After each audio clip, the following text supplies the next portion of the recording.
I worried about what other people would think and how we would be treated. I worried about people not being nice to Emily or not being nice to us. What we've seen is exactly the opposite of what I feared.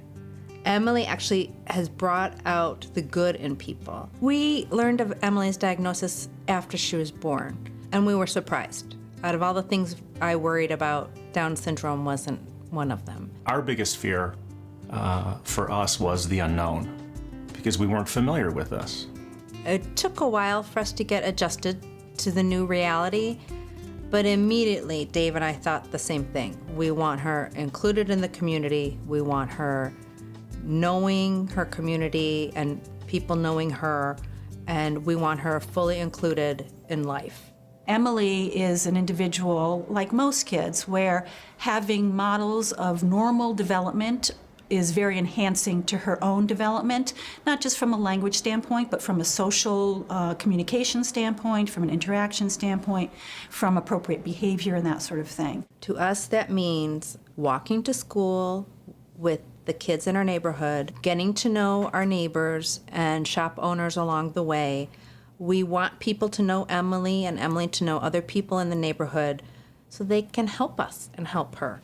There's something, I guess, about Emily. She gives the best hugs out of any kid I've ever babysat, easily, hands down. She's very empathetic through touching, and, I think it really translates through her hugs. I think the fact that they have really started to develop those community relationships very early on and continue to strengthen those is, again, only going to benefit Emily, because she will see that this is kind of a normal way to interact. We didn't want Emily in the special education classroom because we didn't want her to learn helplessness.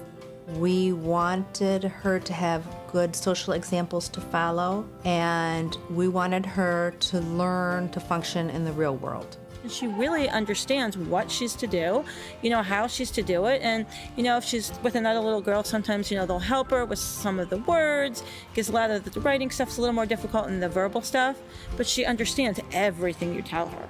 She has friends, she's invited to all the birthday parties, she learns appropriate social behavior, which will help her next year when she goes to her neighborhood school. Getting her into the school in which we wanted to have her at has been a challenge, but we've learned a lot from it, and she's going to be going where we want her to go and where she needs to go. So we fought really, really hard to have her mainstreamed, and it was a tough road. When you bring up the law, I believe certain administrators, the ones who don't believe in what you believe in, realize that you mean business. So once we mentioned that, which was pretty early in the process, she could not have been put in a better situation. When it comes right down to it, what makes anybody more successful in their community is their ability to be socially appropriate and to communicate in a more socially appropriate way. And I think for Emily and a lot of kids like her, that being in that mainstream environment is the best way to enable that to happen. And so far, this next year's placement has been smooth as can be. She's going to her neighborhood school with the neighborhood kids and fully included. She's going to school next year with her big sister, Allison. It's going to be nothing but beneficial for her, and also for her sister as well. If they understand what she has, then they might become better friends with her. And if they really get to see her and spend more time with her, then they might understand her more.